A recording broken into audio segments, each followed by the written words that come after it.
Hello नमस्कार। आज के इस वीडियो में हम बीए फिफ्थ सेमेस्टर के पेपर फर्स्ट की यूनिट 8 द 20th सेंचुरी के टॉपिक को क्लियर करेंगे।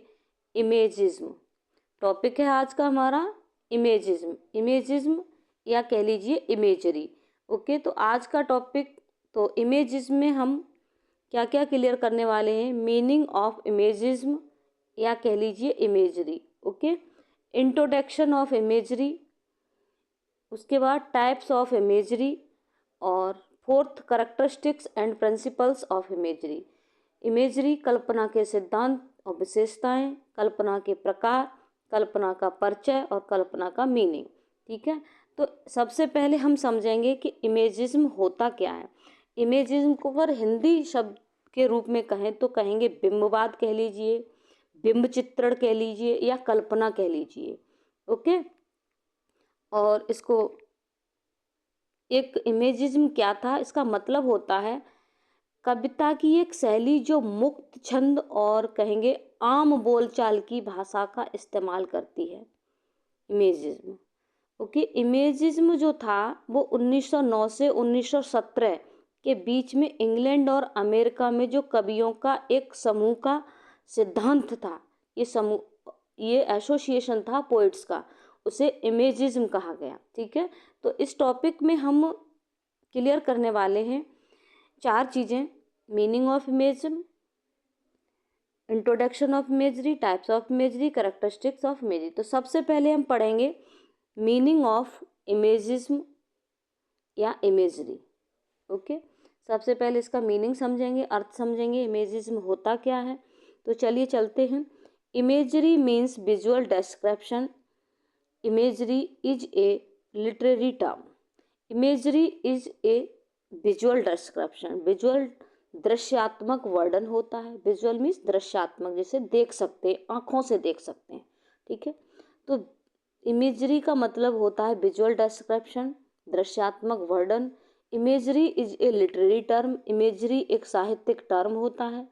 It is used by poets, ये कवियों के द्वारा, नोवेलिस्ट उपन्यासकारों के द्वारा, एंड अदर राइटर्स, अन्य लेखकों के द्वारा, इन लैंग्वेज भाषा में, टू क्रिएट करने के लिए, image Kalpana, in the mind of readers, पाठकों के माइंड में। तो इट इज यूज्ड, इसका प्रयोग किया जाता है कवियों के द्वारा, उपन्यासकारों के द्वारा और अन्य राइटर्स के द्वारा। किसमें? भाषा में।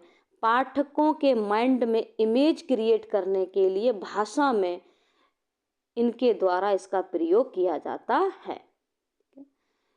जैसे सजीव चित्रण जिसको कह देते हैं हम, जैसे कि हम पाठ को पढ़ रहे हैं या पढ़ा रहे हैं, तो जैसा हम पढ़ते हैं उसी की इमेज हमारे माइंड में क्रिएट हो जाती है। ठीक है, तो it include figurative language as metaphor, onomatopoeia and personification. It includes, इसके अंदर आती हैं क्या? फिगरेटिव लैंग्वेज, अलंकारिक भाषा, एज मेटाफर, मेटाफर का यूज किया जाता है। ओनोमेटोपोइया, ध्वनि सूचक, मेटाफर मतलब रूपक अलंकार, एनोमेटोपोइया ध्वनि सूचक, और पर्सोनिफिकेशन मानवीकरण अलंकार का प्रयोग किया जाता है। रूपक अलंकार, ध्वनि सूचक अलंकार और मानवीकरण अलंकार का प्रयोग किया जाता है। फिगरेटिव लैंग्वेज का प्रयोग किया जाता है। आगे देखेंगे इंट्रोडक्शन ऑफ इमेजरी, इमेजरी का परिचय। Imagism was an Anglo American poetry movement in the early 20th century. Imagism क्या था? एक एंग्लो अमेरिकन पोइट्री आंदोलन था। एंग्लो अमेरिकन कविता का आंदोलन था। कब? In the early 20th century. कल्पना क्या थी? 20th सेंचुरी के प्रारंभिक 20th सेंचुरी के एंग्लो अमेरिकन एक मूवमेंट था। एंग्लो अमेरिकन एक कह लीजिए पोइट्री का एक आंदोलन चला। कब चला? 20th सेंचुरी में। ठीक है, तो एंग्लो अमेरिकन पोइट्री क्या होती है? तो Anglo American poetry is written by people in the America who are of European descent. जो अमेरिका में तो रहते थे लोग, जो अमेरिका में रहते थे और यूरोपियन डिसेंट रखते थे, जो किसके थे? यूरोपियन डिसेंट के थे। यूरोपियन सभ्यता के थे और speak English as their native language, और अपनी नेटिव लैंग्वेज के रूप में वो इंग्लिश बोला करते थे। उनके द्वारा जो 20th सेंचुरी में जो कविता लिखी गई वो क्या कहलाई? Anglo American poetry. ओके, आगे बात समझ में। इट इज रिगार्डेड, इसे जाना जाता है, as the first organised modernist literary movement in the English literature. It is regarded, इसे माना जाता है, स्वीकार किया जाता है, किसके? प्रथम ऑर्गेनाइज्ड, प्रथम ऑर्गेनाइज्ड मॉडर्निस्ट, ठीक है, प्रथम संगठित मॉडर्निस्ट साहित्यिक मूवमेंट, साहित्यिक आंदोलन के रूप में जाना जाता है इन इंग्लिश लिटरेचर, अंग्रेजी साहित्य में। नेक्स्ट देखेंगे, अंग्रेजी साहित्य में से क्या माना जाता है? प्रथम, फर्स्ट, प्रथम ऑर्गेनाइज्ड मूवमेंट के रूप में जाना जाता है। नेक्स्ट आगे देखेंगे, नेक्स्ट देखेंगे, it believed in the use of exact imagery and clear sharp language. It believed, यह विश्वास करता है, ठीक है, in the use of exact imagery, exact, ये मूवमेंट क्या करता था? विश्वास करता था। इट बिलीव्ड, यह विश्वास, कौन सा? फर्स्ट ऑर्गेनाइज्ड मॉडर्निस्ट मूवमेंट, ठीक है, पीछे हमने पढ़ा फर्स्ट ऑर्गेनाइज्ड मूवमेंट था, तो ये विश्वास करता था, बिलीव्ड इन द यूज, प्रयोग में, of exact imagery. Exact imagery से मतलब है एकदम सही इमेजरी, त्रुटिहीन इमेजरी, एकदम सही कल्पना, त्रुटिहीन कल्पना, एंड क्लियर, स्पष्ट एंड शार्प लैंग्वेज के प्रयोग में ये विश्वास करता था ये आंदोलन। इजरा पॉन्ड जो एक बहुत बड़े 20th सेंचुरी के मॉडर्न कवि भी रहे, कवि भी हैं और एक क्रिटिक भी हैं, तो Ezra Pound was the most popular poet, एक मोस्ट पॉपुलर पोइट थे ऑफ द मूवमेंट, इस मूवमेंट के, इस आंदोलन के। Ezra Pound gave this definition, Ezra Pound ने इस पॉइंट ऑफ व्यू को लेकर के अपनी एक डेफिनेशन दी है। वो डेफिनेशन इस प्रकार है, देखेंगे, एन इमेज, एक कल्पना, इज दैट, वह होती है, विच, जो, प्रेजेंट्स, प्रस्तुत करती है, एंड इंटेलेक्चुअल, बौद्धात्मक, बौद्धात्मक मतलब बौद्धिक रूप से, ठीक है, बौद्धात्मक, एंड इमोशनल, भावात्मक, कॉम्प्लेक्स को, in an instant of time, instant of time में, उसी समय, उसी तत्क्षण, तत्क्षण कह लीजिए, तत्काल, जो इंटेलेक्चुअल और इमोशनल कॉम्प्लेक्स को प्रेजेंट करता है वो इमेज होती है।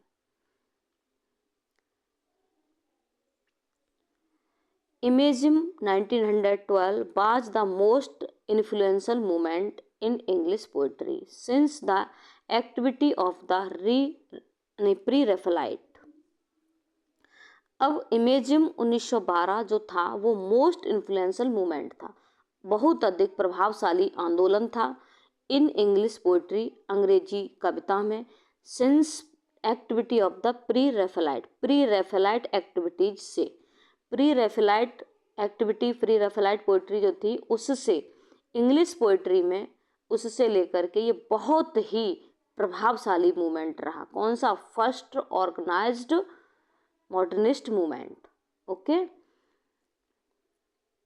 Imagism is not a doctrine, देखेंगे, समझेंगे इमेजिज्म था क्या, सही मायने में आप समझेंगे इमेजिज्म है क्या।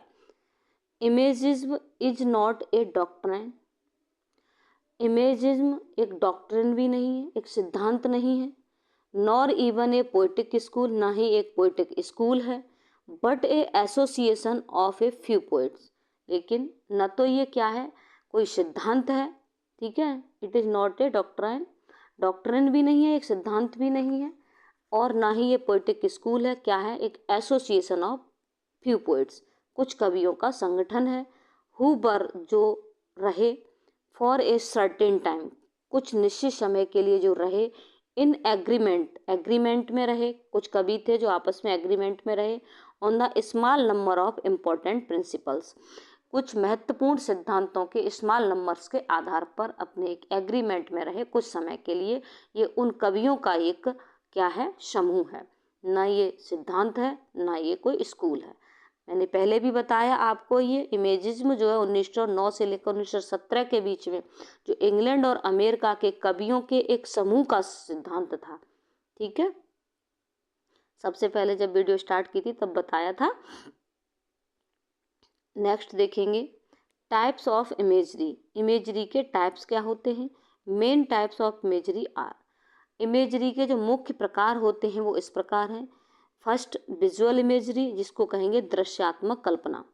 सेकंड ऑडिटरी इमेजरी, जिसे कहेंगे श्रवण कल्पना, मतलब श्रवणात्मक कल्पना, जिसे सुना जा सके। दृश्यात्मक जिसको देखा जाता है, और श्रवण का मतलब सुनना, श्रवणात्मक कल्पना। थर्ड है गस्टेटरी इमेजरी, गस्टेटरी का मतलब स्वाद कल्पना, स्वाद से संबंधित। ऑल फैक्ट्री इमेजरी का मतलब है सूंघने वाली कल्पना।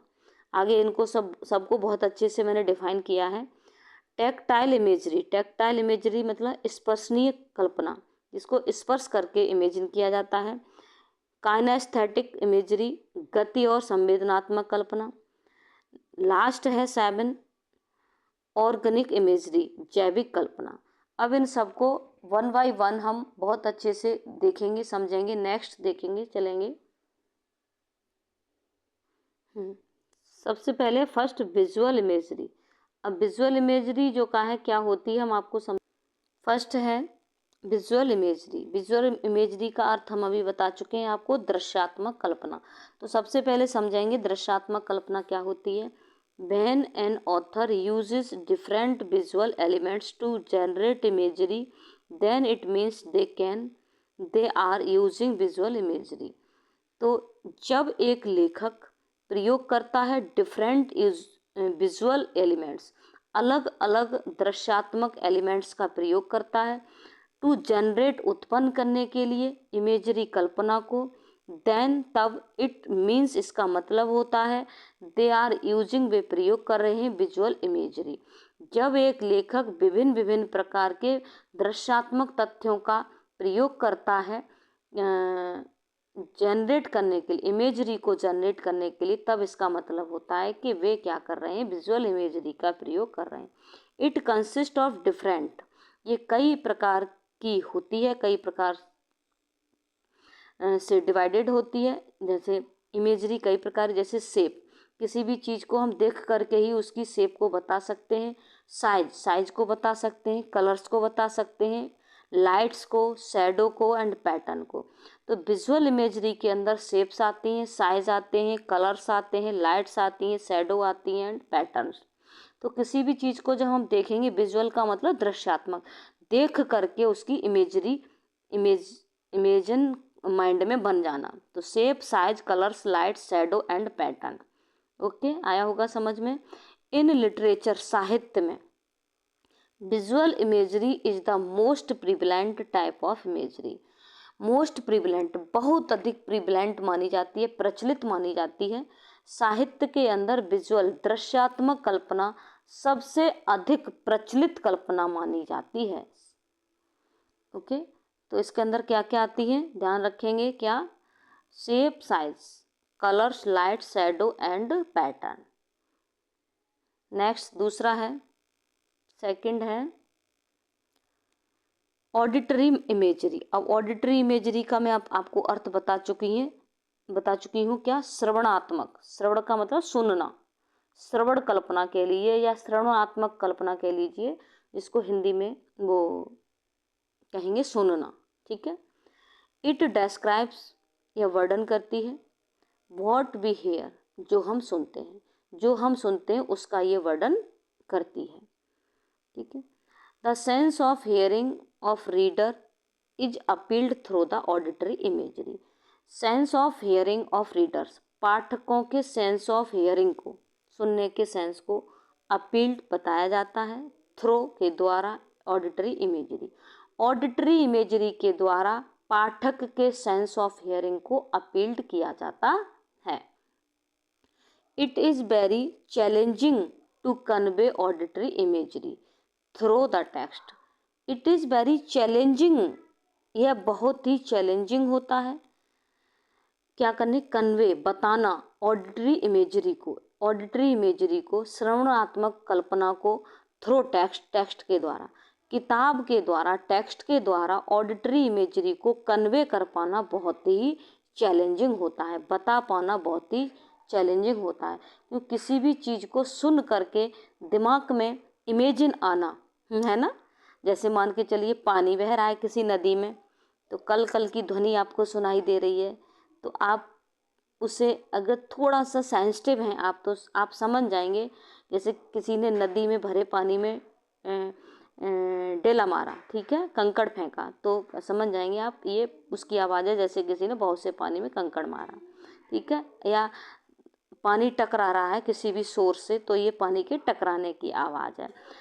और जैसे मान के चलिए कोई भी गाना बज रहा है, तो उसमें जो धुन है या कोई भी बोल है, तो वो बोल आप सुन रहे हैं, ऑडिटरी ऑडियो रूप में उसको सुन रहे हैं, तो उसकी इमेजिन आपके माइंड में आ जाती है या नहीं। आप सुनते होंगे, म्यूजिक को सुनते होंगे, आवाज़ों को भी सुनते होंगे, किसी भी चीज़ की आवाज़ आप सुनते हैं तो वो क्या कहलाती है, ऑडिटरी इमेजरी। ये लेखक क्या करते हैं, अपनी लिटरेचर में, अपने साहित्य में शब्दों के द्वारा इनको एक्सप्रेस करते हैं, व्यक्त करते हैं। तो ऑथर्स टिपिकली यूज, ऑथर आमतौर पर यूज प्रयोग करते हैं ओनोमेटोपोइया, ध्वनि सूचक अलंकार का to create audio imagery. Audio imagery को क्रिएट करने के लिए लेखक सामान्य तौर पर किसका प्रयोग करते हैं, ओनोमेटोपोइया जो है ध्वनि सूचक अलंकार है, उसका प्रयोग करते हैं। For example creating sound of war, युद्ध की साउंड को क्रिएट करना। इन वार नोवेल में बाई ऑथर्स, जब ऑथर बिल्ड बनाते हैं ऑडिटरी इमेजरी को क्रिएट करते हैं, बनाते हैं। नेक्स्ट देखेंगे all factory imagery. It means, इसका मतलब होता है बी स्मेल, जो हम सूंघते हैं। ऑल फैक्ट्री इमेजरी का मतलब है जो हम सूंघते हैं। इट इंक्लूड्स, इसके अंदर आती है फ्रेगनेंस एंड ऑर्डर्स। फ्रेगरेंस का मतलब खुशबू, और ऑर्डर्स का मतलब बदबू, मतलब सुगंधित चीज़ें और बुरी बदबू वाली चीज़ें। मतलब सूंघ करके, ऑल फैक्ट्री का मतलब सूंघना, ऑल फैक्ट्री इमेजरी का मतलब सूंघने वाली कल्पना। तो सूंघ करके हम क्या करते हैं, उसको समझते हैं। जैसे किसी चीज़ को सूंघ करके हम बता देते हैं ना, अरे नहीं तो बदबू आ रही है इसमें, तो ये तो खराब हो गई। अरे खुशबू आ रही है यार, खराब नहीं हुई है, ये अच्छी है। सूंघ करके हम कहते हैं वह टेस्टी है। कोई खाना बना रहा है तो आप सूंघते हैं तो कहते हैं हाँ मम्मी बहुत अच्छी चीज़ बनाई है आपने, तो खुशबू आ रही है किचन से बहुत अच्छी। तो सूंघ करके इमेजिन क्रिएट कर लेना। हाँ क्या बोलते हैं, मम्मी इतनी खुशबू आ रही है जैसे कि आपने फलानी चीज़ बनाई है, ऐसा लग रहा है आपने तो टिक्की बनाई है, खुशबू आ रही है टिक्की जैसी। तो आप जैसे खुशबू को सूंघकर अपने माइंड में क्रिएट कर लेते हैं कि ये चीज़ हो सकती है। व्हेन एन ऑथर ट्राइज, जब एक लेखक ट्राई करता है टू अपील करने की द ऑथर्स टेस्ट, लेखक पाठक के टेस्ट को और स्मेल को, then they use olfactory imagery, तब वे ऑल फैक्ट्री इमेजरी का प्रयोग करते हैं। ठीक है, जब लेखक क्या करता है, पाठक के टेस्ट और स्मेल को अपील करने की कोशिश करता है, देन दे, तब वे क्या करते हैं, ऑथर्स यूज करते हैं ऑल फैक्ट्री इमेजरी का, मतलब सूंघने वाली कल्पना का प्रयोग करते हैं। For example the smell of fresh rain, एकदम वर्षा हो रही होती है, फ्रेश रेन की जो स्मेल होती है, एंड स्मेल ऑफ फायर, आग की खुशबू, वर्षा की खुशबू, स्मेल। आप देखना जब वर्षा हो रही हो और मिट्टी हो कच्ची और वहाँ पर बूंदें पड़ रही हो, तब आप थोड़ा सा मन शांत करके बैठना वहाँ पर, तो आपको भीनी भीनी खुशबू सी महसूस होगी। और कहीं आग जल रही हो तो आग की भी आपको खुशबू महसूस होगी। जैसे कि कहीं सर्दियाँ पड़ती हैं तो आप कहीं गली में से निकल के जा रहे हो तो ऐसा लगे अरे कहीं आग जल रही है, ऐसी खुशबू आ रही है जैसे कहीं आग जल रही है। तो ये क्या है, ऑल फैक्ट्री इमेजरी के अंदर ही आता है। ओके, नेक्स्ट चलेंगे। नेक्स्ट है फोर्थ, गस्टैटरी इमेजरी। गस्टैटरी इमेजरी का मतलब है स्वाद कल्पना, स्वाद से संबंधित कल्पना। किसी भी चीज को चख करके जब हम उसका स्वाद लेकर के माइंड में इमेजिन करते हैं। इट इज फॉर टेस्ट, यह किसके लिए होती है gustatory imagery? It is for taste, ये टेस्ट के लिए होती है, स्वाद के लिए होती है। इट इंक्लूड्स, इसके अंदर क्या आती है? Sweetness, sourness, saltiness, spiciness and savouriness. तो सॉरी, स्वीटनेस का मतलब मीठा, और सॉरनेस का मतलब खट्टा, और साल्टीनेस मतलब किसी भी चीज़ को नमकीन, स्पाइसी तीखी, और सेवोरीनेस एकदम जैसे नहीं, एक अजीब सा टेस्ट होता है कि ना तो खट्टी लगती है ना मीठी ही लगती है। ठीक है, तो किसी भी चीज़ को चख करके हम कह देते हैं, किसी भी चीज़ को चखा और जीभ पे रखी तब कहते हैं बहुत खट्टी है ना, अरे बहुत स्पाइसी है, चखी तो नमकीन है ना। तो ये क्या है? Gustatory imagery. This kind of imagery that appeals to readers taste. इस प्रकार की इमेजरी दैट जो अपील्स करती है टू रीडर्स, पाठकों के टेस्ट को, पाठकों के टेस्ट को, स्वादों को क्या करती है? अपील करती है, वर्णन करती है उसका। इज नोन, जानी जाती है गस्टैटरी इमेजरी। गस्टैटरी इमेजरी के रूप में इसको जाना जाता है। मतलब वह इमेजरी, इस प्रकार की इमेजरी पाठकों के टेस्ट को क्या करती है? बताती है, जिसको गस्टैटरी इमेजरी कहा जाता है। It is typically use to show the food being consumed by the characters.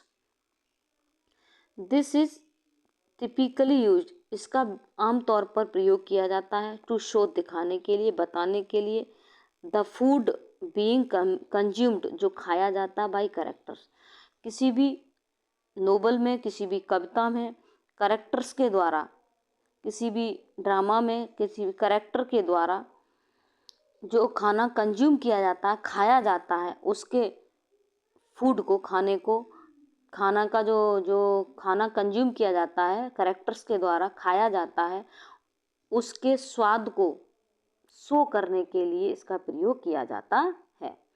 When readers, जब पाठक रीड पढ़ते हैं अबाउट ए फूड, एक खाने के बारे में, देन इट विल एवोक, तब इट विल एवोक, ये जागृत करती है सेंस ऑफ गस्टैटरी इमेजरी, तब ये गस्टैटरी इमेजरी के सेंस को जागृत करती है। जब पाठक क्या करते हैं? किसी फूड के बारे में पढ़ते हैं, तब जब फूड के बारे में पढ़ रहे हैं, किसी भी खाने के, अब मान के चलिए आप पढ़ ही नहीं रहे, कोई बात ही कर रहा है, आपको मान के चलिए समोसे बहुत पसंद है, ठीक है, और समोसे की कोई बात कर रहा है, या टिक्की आपको बहुत पसंद है, या कोई खाने में बहुत मटर पनीर बहुत पसंद है और पूड़ी मटर पनीर बहुत पसंद है, कोई उसकी बात कर रहा है, तो आपके अंदर वही सेंस ऑफ गस्टैटरी इमेजरी आ जाएगी। तो वही है, when readers read about A food, जब रीडर क्या करता है? किसी फूड के बारे में पढ़ता है, तो देन, तब इट विल एवोक, या जागृत करती है सेंस ऑफ गस्टैटरी इमेजरी। नेक्स्ट देखेंगे fifth,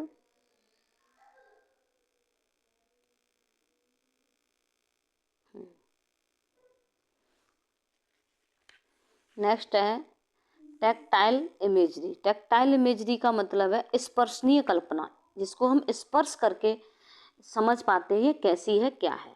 it describe what we feel और टच, ठीक है, यह वर्णन करती है, टैक्टाइल इमेजरी क्या वर्णन करती है? व्हाट वी फील, जो हम अनुभव करते हैं और छूते हैं, उसको डिस्क्राइब करती है, जिसको हम छूते हैं, जिसका हम अनुभव करते हैं, उसको डिस्क्राइब। इट इंक्लूड्स, इसके अंदर आता है टेम्परेचर, किसी भी चीज़ को टेम्परेचर, किसी भी चीज़ को छू करके, है ना, आपकी आंखें बंद हों बिल्कुल, और आप किसी भी चीज़ को छू करके बता सकते हैं ये गर्म है या ठंडी है, कैसी है। टेक्सचर, उसकी रूपरेखा, ये कैसा है, खुरदरा है, चिकना है, तिकोना है या गोल है, उसको टच करके आप टच करके क्या कर सकते हैं? उसके टेक्सचर को बता सकते हैं। मूवमेंट, किसी भी चीज़ को टच करके आप बता सकते हैं ये मूवमेंट में है या स्टेबल है, मतलब चल रही है या हिल रही है। वेटनेस गीली है और ड्राइनेस या सूखी है। मतलब किसी भी चीज़ को टच करके आप, बेशक आपकी आंखें बंद हैं फिर भी आप उसकी ड्राइनेस को, वेटनेस को, मूवमेंट को और उसके टेक्सचर को, उसके टेम्परेचर को टच करके बता सकते हैं। तो ठंडा है या गर्म है, इसका तिकोना है, लम्बा है, चिकना है, कैसा है, गत में है या स्थिर है ना। तो ये किसके अंदर आते हैं? टैक्टाइल इमेजरी के अंदर आते हैं। व्हेन ऑथर्स यूज, जब ऑथर्स यूज प्रयोग करते हैं वर्ड्स शब्दों का, टू जनरेट उत्पन्न करने के लिए सेंसरी इम्प्रेशन, सेंसरी इम्प्रेशन को, देन तब इट इज़ नोन, इसे जाना जाता है एज टैक्टाइल इमेजरी, तब इसे टैक्टाइल टैक्टाइल इमेजरी के रूप में जाना जाता है। स्पर्शनीय, स्पर्शनीय कल्पना के रूप में जाना जाता है। दिस एक्सप्रेसेस, यह व्यक्त करती है, हाउ समथिंग, कोई भी चीज़ कैसे, फील, अनुभव की जाती है, व्हेन दे आर टच्ड, जब उसको छुआ जाता है। मतलब कोई भी चीज़ कैसी लगती है, कैसी फील होती है जब उसको टच किया जाता है, ये इस चीज़ को एक्सप्रेस करती है। क्या? Tactile imagery. लास्ट है काइनेस्थेटिक इमेजरी। काइनेस्थेटिक इमेजरी का मतलब है गति या संवेदनात्मक कल्पना।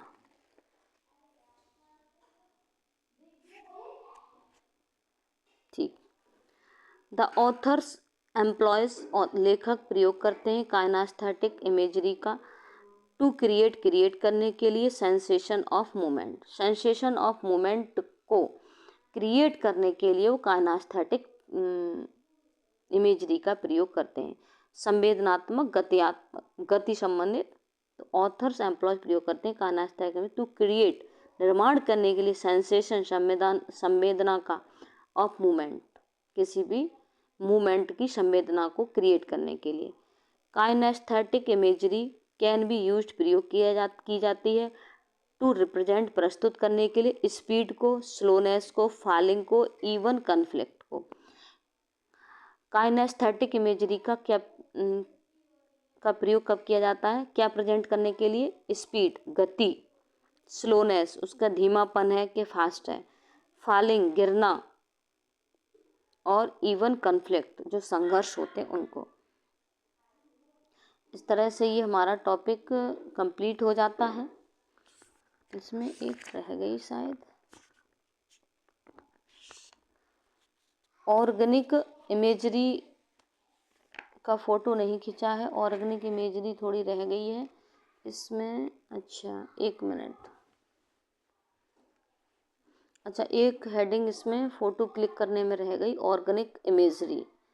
ओके, बच्चों में थोड़ा सा ऑर्गेनिक इमेजरी का फ़ोटो क्लिक करना भूल गई। चलो इसका नेक्स्ट जो वीडियो डालूंगी ना, correct principles of the imagery, characteristics हो गई, इसकी विशेषताएं हो गई। ठीक है, जब प्रिंसिपल्स इसके डालूंगी तब ऑर्गेनिक इमेजरी का भी इसमें इंक्लूड कर दूंगी। ओके चलो ठीक, ओके। इसका फ़ोटो क्लिक करने के लिए रह गया।